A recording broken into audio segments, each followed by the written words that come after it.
Welcome back to the O Show, everything crypto and NFTs every day. I've got a very, very, very, very cool project on with us today. I have Alexis. She is from ENDAOMENT. How are you doing today? I'm good, Wendy. How are you doing? I'm doing great. So one of the reasons why I'm so excited about ENDAOMENT is because you guys actually went ahead and set up the Self-Care Lab, which is a very, very important nonprofit to me, community center that utilizes boxing as a form of mental health. It's a service that I love to use and they're absolutely outstanding. But please give us a little bit of information of who you are, and then we'll kind of talk about ENDAOMENT and why it is so important and so crucial for the crypto industry. Sure. Thank you again for having me on. So I'm Alexis Miller. I oversee our strategic partnerships at ENDAOMENT, and we are the first 501c3 nonprofit that's built on the Ethereum blockchain. So we're a nonprofit ourselves, but a really interesting model utilizing blockchain technology. And essentially, we allow donors to give over 1,000 digital assets in a tax compliant way that they can give out to any nonprofit in the US. So essentially, any nonprofit is already set up on ENDAOMENT. You can search by their EIN number or their name. We're completely free for nonprofits, and we take those digital assets, we convert it into USDC, and then we make grants to nonprofits in fiat. So really, it's super easy. We give them grants to their bank account, and we offer a few different types of charitable giving vehicles, such as a donor advised fund, which is a charitable checking account, community fund, and direct donations. And we partner with a lot of people in the crypto space, DeFi protocols, NFT artists to help them meet their charitable goals and needs. Awesome. Awesome. So that's a lot of information. So I've got some questions. So any nonprofit, sure, just as long as it registers as a 501c, 501c3, C3. Yeah. 501c3. Sorry, I want to say that's kind of almost like a tax code or something like that. But just everything has a number and a letter associated with it. Yeah. Of course. But just as long as they're licensed and, and they're done so properly, they can go ahead and contact ENDAOMENT and say, hey, we're a licensed nonprofit. We've done all our paperwork. Can you help us accept crypto donations? Is that correct? Exactly. Yep. And so then because let's face it, most people are not crypto savvy. And even when I initially raised, I want to say it was about $65,000 or $70,000 we were able to raise for the Self-Care Lab, but we were doing it like through crypto.com, through MetaMask, like all of this crazy stuff, because it's a lot of the exchanges are not set up to support businesses. And what I mean by that is there's very few exchanges that allow you to do that. I know Gemini does allow you, Kraken, and maybe I think Coinbase does too, but it's still kind of complex to use because people don't understand if you're going to be doing business as an entity, whether if you're a 501c nonprofit or any other entity like a S Corp and LLC, you have to utilize your EIN, because you're not utilizing your EIN, you don't get to take advantage of all those really great tax benefits. So that's something important to know.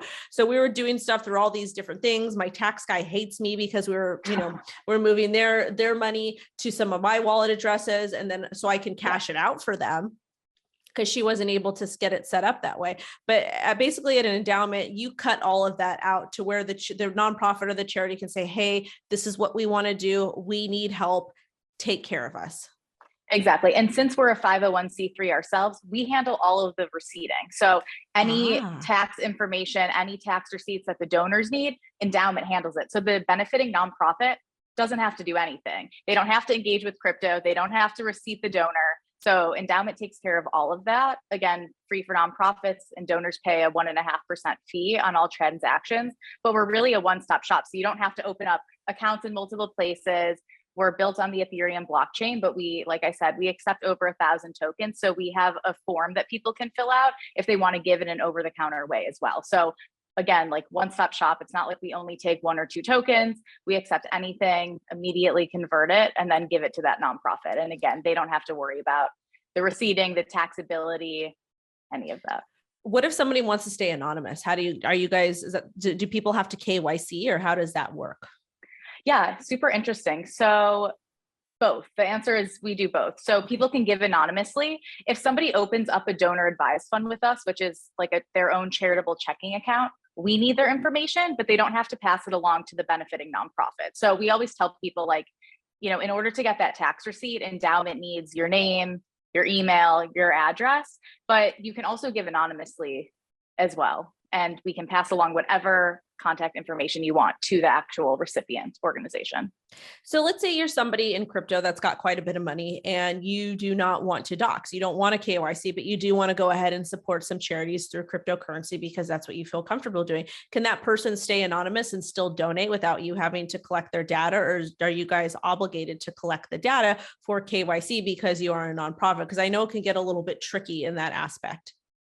Yeah, so they could do a direct donation directly to that nonprofit and stay anonymous. Right now, we are working with the team behind legalabortion.eth. They set up a multi-sig wallet address where people can donate to support reproductive rights organizations. There's 7 nonprofits that our team has vetted, and all of those donations that are going to legalabortion.eth are all anonymous. So especially in this case with reproductive rights and everything going on, we kind of have 2 ways. People could give to endowments fund that is already existing and opened, and that we collect information, but people can also donate to this wallet address where they can remain completely anonymous. They just won't get a tax receipt.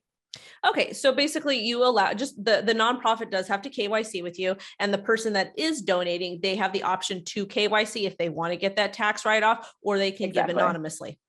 Exactly. Perfect. That's actually super, super easy, and it makes things easy and concise for people because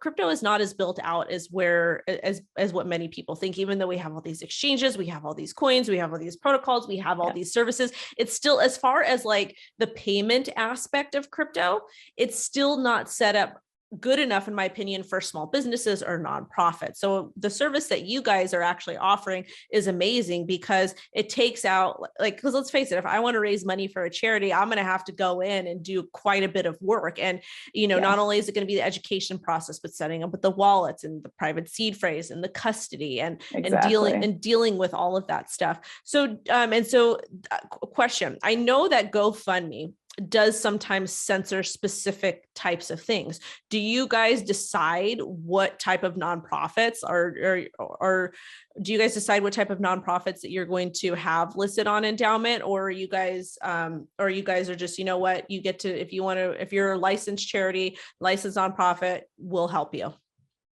Yeah, so technically any nonprofit that's in good standing with the IRS is listed on our website already. Okay. Any grant that is made goes through a due diligence process by our team. So we're looking at their financials. We're making sure the organization is indeed in good standing. We're taking a look at their website, making sure that there's no information on there that is like a bit fuzzy.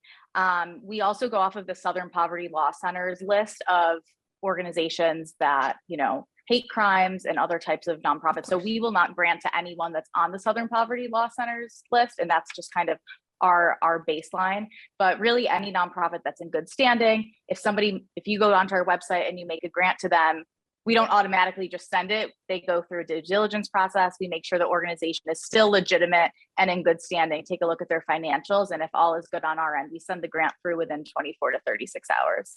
Okay, cool. Yeah, I think I actually confused myself a little bit because I was thinking about the trucker situation that happened in Canada, and people went ahead, they set up a GoFundMe and then they got taken down. And regardless where people stand on that politically, that's neither here nor there. When we're talking about cryptocurrency, it's a little bit of a different ball game because it is crypto. But you guys, it sounds like you guys just did the smart thing and you said, you know what, just as long as you're a licensed nonprofit, you're doing everything correctly, your financials check out, there's nothing kind of weird going on. We'll go ahead and we won't necessarily support you, but we will help that organization and take our you said it was a 1% fee? 1.5%. Okay. I think that's fair enough. Well, I thank you so much, Alexis, for coming on. Was there any other information you wanted to relate to the audience? I mean, if anyone, little call to action, if anyone's interested in donating or learning more, check out endowment.org, check us out on Twitter, endowment.org, our Discord. But really our team is here to help in terms of anything crypto philanthropy. If you have a question, if we can do something or partner with you on a project, that's what we're here for. And really, we're just trying to get money into the hands of nonprofits that need it the most. So. Awesome. Thank you so much for having me. No, thank you for coming on. And also thank you so much for reaching out and taking the time to help the Self-Care Lab. It really means a lot to me because there's two organizations that I support. I love the Self-Care Lab and I love House of Ruth, and they both do a really great service. And I'm mostly about some of the smaller nonprofits because I think that they can impact the communities better. But again, you guys, thank you so much for watching. And if you do know a nonprofit that you would like to have them start accepting crypto, or you want to get them set up, and this is also really good crypto education. This is how things start. Like when I got the Self-Care Lab set up with crypto donations, it really clicked, and it really helped a lot of the kids. It helped the owner. It helped quite a few people understand what this is. So you're really going to be doing, there's a nonprofit that you love and you support and you get them set up with an endowment, it's really going to be doing them a service. And you're also going to be helping spread that positive information about cryptocurrency and kind of forcing that self-education. So please keep that in mind, and please make sure to reach out to Alexis. I'm sure she'd be happy to hear from you. Thanks so much.